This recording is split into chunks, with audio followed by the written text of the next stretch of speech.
అందరికీ నమస్కారం. ఈనాటి ఎక్స్ప్లెయినర్కి స్వాగతం.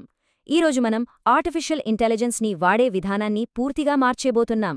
బేసిక్ చాటింగ్ స్థాయి నుంచి దాన్ని ఏకంగా ఒక ఆటోమేటెడ్ ఎగ్జిక్యూటివ్ అసిస్టెంట్గా ఎలా అప్గ్రేడ్ చేసుకోవాలో చూద్దాం. ఇదొక ఇంటర్మీడియట్ ట్యుటోరియల్, కాబట్టి ఏమాత్రం ఆలస్యం చేయకుండా అసలు విషయంలోకి వెళ్ళిపోదాం. చాలామంది క్లాడ్ని ఒక ఫ్యాన్సీ గూగుల్ సెర్చ్ లాగా వాడుతుంటారు కదా. సోర్స్ మెటీరియల్ దీనికిచ్చిన ఉదాహరణ భలే ఆసక్తికరంగా ఉంటుంది. ఇది ఎలా ఉంటుందంటే, ఒక ఫెరారీ కారు కొని దాన్ని గంటకు కేవలం 10 కిలోమీటర్ల వేగంతో నడపడం లాంటిది. మనం రోజువారీ ప్రొఫెషనల్ పనుల కోసం ఈ టూల్స్ని ఎంత తక్కువగా వాడుతున్నామో చెప్పడానికి ఇదొక అద్భుతమైన అనాలజీ కదా. మరి అసలు నిజం ఏమిటంటే, ఈ అద్భుతమైన టూల్స్కి ఉన్న 97% సామర్థ్యాన్ని ఇంకా ఎవరో వాడట్లేదని సోర్స్ చెప్తోంది. వినడానికి ఆశ్చర్యంగా ఉన్నా ఇది నిజం. ఈ ఎక్స్ప్లెయినర్లో ఆ మిగిలిపోయిన 97% అపారమైన శక్తిని కొన్ని సింపుల్ స్టెప్స్ ద్వారా ఎలా సొంతం చేసుకోవాలో మనం నేర్చుకుందాం. సరే, మరి ఈరోజు మన ఎజెండా ఏంటంటే క్లౌడ్ సామర్థ్యాన్ని వెలికితీయడం, జీమెయిల్ ఇంటిగ్రేషన్ సెటప్, ఇన్బాక్స్ని ఆటోమేట్ చేయడం, క్యాలెండర్ అనాలిసిస్, చివరిగా ఈ ఏఐ ఎకోసిస్టమ్ను ఎలా విస్తరించాలి అనే విషయాలను లాజికల్గా స్టెప్ బై స్టెప్ చూద్దాం. మొదటి విభాగం క్లౌడ్ సామర్థ్యాన్ని వెలికితీయటం మరియు కాంటెక్స్ట్ని మార్చడం. మనం వేరే ప్లాట్ఫామ్స్ నుంచి కొత్త ఏఐకి మారేటప్పుడు పాత డేటా పోతుందేమో అన్న భయం ఉంటుంది కదా. ఆ చింత ఇక అక్కర్లేదు. కేవలం 2 నిమిషాల్లో పాత మెమరీని, హిస్టరీని కొత్తదానికి ఇంపోర్ట్ చేసుకోవచ్చు. సెట్టింగ్స్లో కేపబిలిటీస్కి వెళ్ళి స్టార్ట్ ఇంపోర్ట్ క్లిక్ చేసి పాత ఏఐ ప్రాంప్ట్ని పేస్ట్ చేసి ఆ అవుట్పుట్ని మెమరీలో యాడ్ చేస్తే చాలు. అంతే, మన పాత కాంటెక్స్ట్ ఎక్కడికీ పోదు. పని ఎక్కడ ఆపామో అక్కడ నుంచే మళ్ళీ స్టార్ట్ చేయొచ్చు. రెండవ విభాగం జీమెయిల్ ఇంటిగ్రేషన్ సెటప్. ఇన్బాక్స్ని నేరుగా ఎలా కనెక్ట్ చేయాలో ఇప్పుడు చూద్దాం. రోజువారీ పనిలో ఇన్బాక్స్ని మాన్యువల్గా చెక్ చేయడమే పెద్ద టాస్క్. దీన్ని ఆటోమేట్ చేయడానికి సెటప్ చాలా సింపుల్. సైడ్ బార్లో కస్టమైజ్కు వెళ్ళి కనెక్టర్స్ సెలెక్ట్ చేసుకుని జీమెయిల్ ఎంచుకుని లాగిన్ అవ్వడమే. దీనికోసం ఎలాంటి సెక్యూరిటీ టెన్షన్ పడాల్సిన పని లేదని సోర్స్ స్పష్టంగా చెబుతోంది.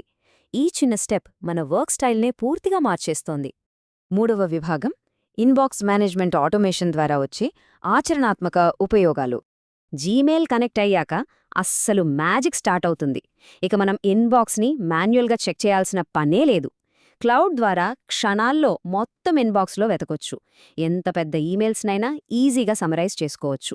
అంతేకాదు, ఆ సందర్భానికి తగ్గట్టు సరైన రిప్లైలను దానంతటదే డ్రాఫ్ట్ చేస్తుంది. ఇది నిజంగా ఒక షేర్డ్ అసిస్టెంట్ లాగా మన సమయాన్ని ఎంతగానో ఆదా చేస్తుంది. ఇక్కడొక ఇంట్రెస్టింగ్ పోలికను గమనిద్దాం. మన రెగ్యులర్ జీమెయిల్ సర్చ్కి కొన్ని పరిమితులుంటాయని సోర్స్ చెప్తోంది. కానీ క్లాడ్ ఏఐ సర్చ్ అనేది పూర్తిగా కాంటెక్స్చువల్. అంటే మనమొక షేర్డ్ ఎగ్జిక్యూటివ్ అసిస్టెంట్కి మన అకౌంట్ యాక్సెస్ ఇస్తే వాళ్ళు ఈమెయిల్స్ నుంచి ఇన్ఫర్మేషన్ ఎలాగైతే వెతికి చెప్తారో సేమ్ అలాగే ఏఐ కూడా వెతికి పెడుతుందన్నమాట. అద్భుతం కదా. నాలుగవ విభాగం క్యాలెండర్ ఇంటిగ్రేషన్ మరియు ఎనాలిసిస్. సమయాన్ని ఎలా ప్లాన్ చేయాలో చూద్దాం. ఈమెయిల్ సంగతి చూశాం, మరి నెక్స్ట్ ఏంటి? Time management. దీనికోసం గూగుల్ క్యాలెండర్ని కూడా కనెక్ట్ చేసుకోవాలి. ఇది కూడా ఇందాకటి ప్రాసెస్ లాగనే customize, connectors, Google calendar and login. మన డిజిటల్ వర్క్ స్పేస్లోకి క్యాలెండర్ రావడం వల్ల ఎంత పెద్ద తేడా వస్తుందో ఒక్కసారి ఆలోచించండి. ఒక కాంక్రీట్ ఉదాహరణ చూద్దాం. క్లాడ్కి ఇలా ఒక కమాండ్ ఇవ్వచ్చు: తదుపరి యూట్యూబ్ అవుట్లైన్ను నేను రివ్యూ చేయడానికి శుక్రవారానికి ముందు 1 గంట టైం బ్లాక్ని యాడ్ చెయ్యి.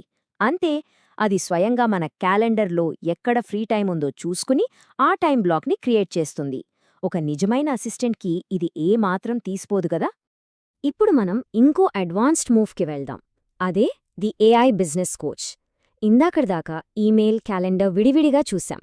అదే రెండింటిని కలిపి వాడితే ఈ ఇంటిగ్రేషన్తో మన సిస్టమ్ ఏకంగా ఒక హై లెవెల్ బిజినెస్ కోచ్ లాగా మారిపోతుంది. ఇది ఎలా సాధ్యమో ఈ ప్రాంప్ట్ చూస్తే ఈజీగా అర్థమవుతుంది.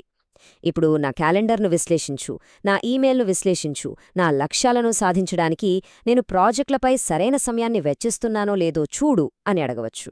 అంటే మనం పెట్టుకున్న క్వార్టర్లీ లేదా ఇయర్లీ గోల్స్ని మన డైలీ క్యాలెండర్ మరియు ఈమెయిల్ డేటాతో క్రాస్ రెఫరెన్స్ చేసి మనం నిజంగా కరెక్ట్ ట్రాక్లోనే ఉన్నామా లేదా అని విశ్లేషించి చెబుతుంది.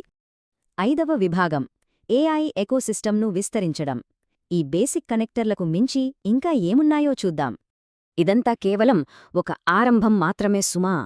అడ్వాన్స్డ్ ప్రొఫెషనల్స్ కోసం ఇక్కడ 2 పవర్ఫుల్ ఫీచర్లు ఉన్నాయి. మొదటిది ప్రాజెక్ట్స్. ఇది టీం వర్క్కి చాలా యూజ్ అవుతుంది. ఇందులో కాంటెక్స్ట్ని, పీడీఎఫ్ డాక్యుమెంట్లని ఒకే ఫోల్డర్లో పెట్టి టీమంతా వాడుకోవచ్చు. రెండవది కోవర్క్. ఇది మల్టీస్టెప్ కంప్యూటర్ టాస్క్లను ఏకంగా కంప్యూటర్ కంట్రోల్ తీసుకుని దానంతటదే ఎగ్జిక్యూట్ చేసేస్తుంది. ఇక్కడ గమనిస్తే ఈ ఎకోసిస్టమ్ ఎంత వేగంగా పెరుగుతుందో అర్థమవుతోంది. జీమెయిల్ క్యాలెండర్ మాత్రమే కాదు, స్లాక్, నోషన్, గిట్హబ్ లాంటి మరెన్నో కనెక్టర్లు కూడా అందుబాటులో ఉన్నాయి. ఇవన్నీ కలిసి ఒక మామూలు చాట్ విండోని ఒక సమగ్రమైన ఆటోమేటెడ్ వర్క్ స్టేషన్గా ఎలా మారుస్తున్నాయో మనం చూడొచ్చు. సో ఇదంతా చూశాక మనకో ప్రశ్న రాకమానదు. ఒక ఏఐ చురుకుగా మన క్యాలెండర్ని, ఇన్బాక్స్ని మేనేజ్ చేస్తుంటే ఇక భవిష్యత్లో రోజువారీ ప్రొఫెషనల్ వర్క్ ఫ్లోస్ ఎలా మారబోతున్నాయి? ఖచ్చితంగా ఇది ప్రొడక్టివిటీని ఊహించని స్థాయికి తీసుకెళ్తుంది. మనం ఈరోజు చర్చించిన ఈ సింపుల్ స్టెప్స్లో ఏ ఒక్కటి మాస్టర్ చేసినా సరే కాంపిటీషన్ కంటే ఎంతో ముందుంటాం. ఈ ఎక్స్ప్లెయినర్ మీకు ఒక సరికొత్త పర్స్పెక్టివ్ని ఇచ్చిందని ఆశిస్తున్నాను. ఇలాంటి మరిన్ని ఆసక్తికరమైన విషయాలతో మళ్ళీ కలుద్దాం.